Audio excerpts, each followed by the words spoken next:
वो इतना जलील बाप है। माजरत से मैं अस्सलाम वालेकुम माय यूट्यूब फैमिली, कैसे हैं आप सब। आई होप आप सब होंगे ठीक। अल्हम्दुलिल्लाह मैं भी बिल्कुल ठीक हूँ और उम्मीद करती हूँ आप सभी बिल्कुल ठीक होंगे। अल्लाह ताला आप सबको ठीक रखे, खुश रहें, आबाद रहें, हमेशा हंसते रहें, मुस्कुराते रहें और अल्लाह ताला आपकी मुस्कुराहटों को हमेशा सलामत रखें। और रोज़ की तरह प्यारी सी बात अपनी दुआ में ज़रूर सबको याद रखें। अच्छा, आज मेरा वीडियो का कोई प्लान नहीं था, लेकिन इतने मैसेजेस आ रहे थे कि आज की ओवर एक्टिंग आपने नहीं देखी, तो मैं आपको बताती चलूँ कि सुबह फर्स्ट टाइम मॉर्निंग में मैंने नाश्ता ही ओवर एक्टिंग का किया था। जैसे मैंने अपना मोबाइल ऑन किया तो आंटी की ओवर एक्टिंग बिल्कुल सामने थी। मैं इतना अल्लाह की कसमें इमोशनल हो गई देख के कि मैं आपको क्या बताऊं। मेरे तो आंटी के तो मतलब कि वो भैंसों वाले वो आंसू टपक रहे थे ना भाई, मेरे तो मैं कहती हूँ कि दरिया की तरह मेरे आंसू टपक रहे थे आंटी की ओवर एक्टिंग देख के। खैर, इस पर बात करते हैं। आंटी के छोटे छोटे से शॉर्ट्स मैंने इसमें ऐड कर दिए हैं, वो आप लोग सुनेंगे, फिर मैं आपको उसके बाद बताऊँगी। और मुझे आज वैसे बहुत ज़्यादा अफसोस भी हुआ है, तकलीफ़ भी हुई है, दुख भी हुआ है। दुख इस चीज़ का हुआ है कि अगर इसने एक्टिंग करनी थी तो काइंडली आके यहाँ पे माजरत कर लेती। और हो सकता है कि लोग मतलब कि छोड़ देते इसके ऊपर वीडियोस बनाना, इसको बातें करना और इसको गालियाँ और लान तान करना। ये कोई अच्छी बात तो है नहीं, और मैं बिल्कुल भी इस चीज़ से खुश नहीं होती कि मतलब जाहिर सी बात है वो भी एक लड़की है, मैं भी एक लड़की हूँ और सबकी इज़्ज़त जो है ना वो सेम होती है। सो अगर मैं इस चीज़ को मतलब कि इतना मैं सोच रही हूँ, तो क्या इस बंदी को बिल्कुल भी अक्ल नहीं है जो खुद को मॉडल एक्टर कहती है, और इनकी एज भी है। पहले ज़रा आप ये क्लिप देखें। उसने मुझे कुछ इस तरह की बातें बताई जो अभी मैं आपको नहीं बता सकती। अगर उसने मुझे अलाउ किया, अभी 1-2 दिन से मेरा उससे रब्ता नहीं है, उसका फ़ोन ऑफ जा रहा है, लेकिन अब बहुत बस हो गई है। उसने आप लोगों को वीडियोस में बताया होगा कि मैंने अपने घर के हालात से तंग आके भागने का फैसला किया था, लेकिन वो घर के हालात ऐसे थे जो अगर मैं लोगों को बताऊंगी तो उनका दिल दहल जाएगा, तो इसलिए मैंने नहीं बताया। अच्छा, सबसे पहली बात, अब आप लोग मुझे बताएं, आप लोग भी समझदार हैं, मैं खैर इतनी समझदार नहीं हूँ, लेकिन मेरी कुछ बातें हैं जो मैं आपके सामने रख रही हूँ और इस चीज़ का जवाब आप लोग मुझे देंगे। जुनैरा हम कह रही हैं कि मेरे पास बहुत सी ऐसी बातें हैं जो कि मैं आपको बताऊंगी तो आप लोग सुन के हैरान हो जाएंगे। अब मैं आपको बताती हूँ, अगर इस बंदी की जगह मैं होती और मुझ पे अगर इतनी लान तान होती मतलब मैं सच पे खड़ी होती, उसके बावजूद अगर मुझ पे लान तान होती, लोग मुझे गालियाँ निकालते, लोग मुझे जूते मारते ना, तो मैं अब तक अपनी ज़ुबान बंद ना रखती। अगर मेरे पास प्रूफ होते तो मैं ला के ऑन कैमरा आप लोगों को दिखा देती कि ये लें। और अगर यहाँ पे ये बंदी इतनी सच्ची है तो अब तक वो प्रूफ क्यों नहीं आप सामने ला के रख रही, आप सिर्फ बातें ही क्यों कर रही हैं ना।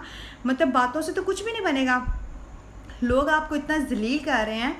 और मैं आपको कहती हूँ, अगर आप सच्ची हैं आप प्रूफ ला के यहाँ सामने रखें। अगर आप सच्ची होंगी तो लोग आपकी इज्जत करेंगे, और हम यूट्यूबर्स अगर झूठे होंगे ना तो लोग हमारे सर पे जूतियाँ मारेंगे। और आप बुशरा शकील को मारिया अली को गलत कहती हैं, फिर लोग जूते उनको मारेंगे ना।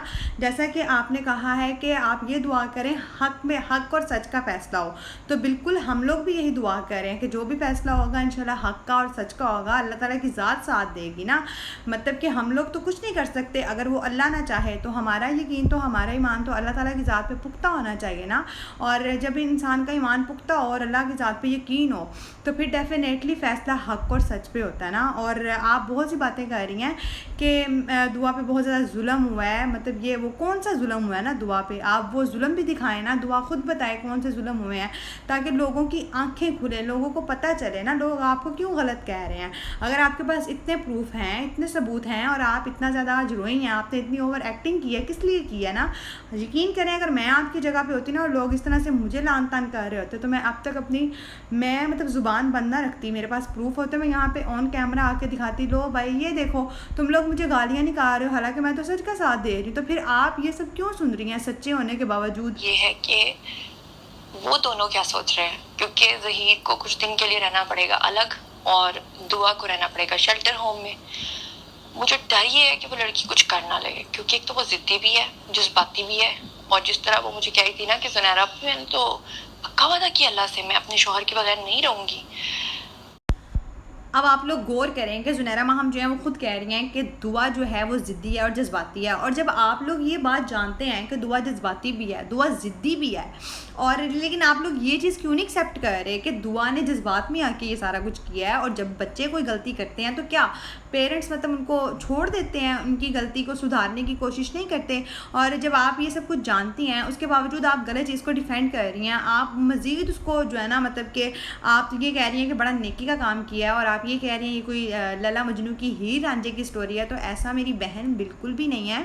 और यकीन करें आप मेरी बहन जैसी हैं, बिल्कुल मेरी बहन जैसी हैं, मेरी बड़ी बहन है आप। और जब मैं आपके कमेंट सेक्शन में आती हूँ ना, मुझे बड़ा दुख होता है, मुझे बड़ी तकलीफ़ होती है। लोग जिस तरह से आपको लान तान कर रहे होते हैं ना, आपको गालियाँ निकाल रहे होते हैं, ज़ाहिर सी बात है आप भी एक बेटी हैं, आप भी एक बहन है। मुझे इस बात से बिल्कुल भी खुशी नहीं होती, बल्कि मैं लोगों को कहना चाहूँगी आप कुछ भी लिखें कमेंट्स में, लेकिन काइंडली गाली मत निकालें, क्योंकि इसका डेफिनेटली गुनाह आपको होगा। सो ये गलत बात है, मैं इस चीज़ को बिल्कुल भी सपोर्ट नहीं करती, मैं इस चीज़ को बिल्कुल भी प्रमोट नहीं करती। लेकिन हाँ, आप गलत हैं और आप गलत चीज़ को डिफेंड कर रही हैं। आप मतलब एक जो घटिया किस्म की स्टोरी है, आप उसको हीर रांझे की स्टोरी बना के तो आप उसको लोगों के सामने पेश कर रही हैं। मुझे तकलीफ क्यों है? मुझे तकलीफ इसलिए क्योंकि मैं इमोशनली उस लड़की की तमाम बातें सुन चुकी हूँ, उसकी तकलीफें सुन चुकी हूँ। और चाहे आप जर्नलिस्ट हो, चाहे आप एक्टर हो, चाहे आप मॉडल हो, चाहे मीडिया पर्सन होते तो आप इंसान ही हैं, आपके भी इमोशंस होते हैं। असल में ज़ुनैरा मैम, आपकी मैं जितनी वीडियो देखती हूँ ना, मुझे देख के ऐसा लगता है कि आप जो है ना साइको हैं और आपको किसी स्पेशलिस्ट की ज़रूरत है, क्योंकि आप हर वीडियो में कहती हैं कि चाहे मैं एक्टर हूँ, चाहे मैं मॉडल हूँ, चाहे मैं कुछ भी हूँ ना, आपकी भी फीलिंग्स हैं। तो आपको अपनी फीलिंग्स नज़र आ रही हैं। आप मतलब जो 22 करोड़ की आवाम है, आप जो उनकी फीलिंग्स के साथ खेल रही हैं, रोज़ आपके जो तमाशा लगाती हैं, क्या आपको वो सब नज़र नहीं आता? जान के कहती हूँ कि वो कोई गैंग नहीं है, वो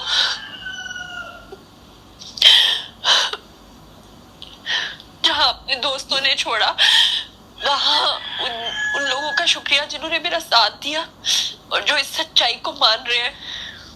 मैं रो इसलिए रही हूँ क्योंकि जो मेरी इत्तलात है उसके मुताबिक उनको कोई नुकसान पहुंचाया जाएगा और वो मुझसे बर्दाश्त नहीं होगा। मेरा अपना भाई 16 साल का है। यहाँ पे एक चीज़ मैं आपको क्लियर कर दूँ कि ये जो आप रोना देख रहे हैं ना, ये 110% फेक है। रियल में और फेक में बहुत फ़र्क होता है, और जो फेक होता है वो ना नज़र आ जाता है। और मैं आज ये वीडियो देख के बहुत ज़्यादा हाइपर हुई थी और मैं बहुत घटिया किस्म की लैंग्वेज बोलना चाहती थी, लेकिन मैं नहीं बोल सकती क्योंकि मेरी तरबियत ऐसी नहीं हुई। लेकिन ये सरासर फेक ड्रामा है, फ्लॉप ड्रामा।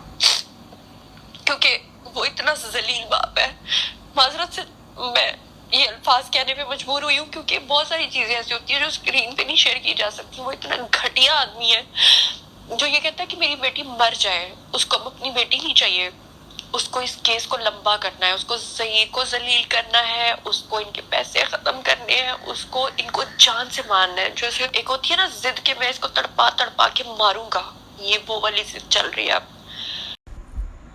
ये रो भी रही हैं और रोने के बावजूद इनको ये पता है, मतलब ये चीज़ नहीं भूली कि वो जलील बाप है। मतलब कि आपने उस बाप को इतना जलील कर दिया है, इतना जलील कर दिया है कि अभी भी आपको सुकून नहीं मिला। और कितना जलील करोगे और कितना गिरोगे और कितने ड्रामे करोगे, मैं आपको 110% बता देती हूँ कि ये जो मोहतरमा रोना रो रही है ना, ये 100% झूठा रोना रो रही हैं। अब आप बहुत सारे लोगों को मैंने पूछा, आप सच सच बताएं, आपको क्या लगता है वो लड़की अगवा हुई है या अपनी मर्जी से गई है? बहुत सारे लोगों ने कहा हमें पता है कि वो अपनी मर्जी से गई है, लेकिन हम इसलिए सपोर्ट नहीं कर रहे कल को हमारे बच्चे ना चले जाए। भाई अगर आप अपने बच्चों से प्यार करेंगे, उनको आप लोग सपोर्ट करेंगे, उन्हें कॉन्फिडेंस देंगे, वो क्यों भागेंगे?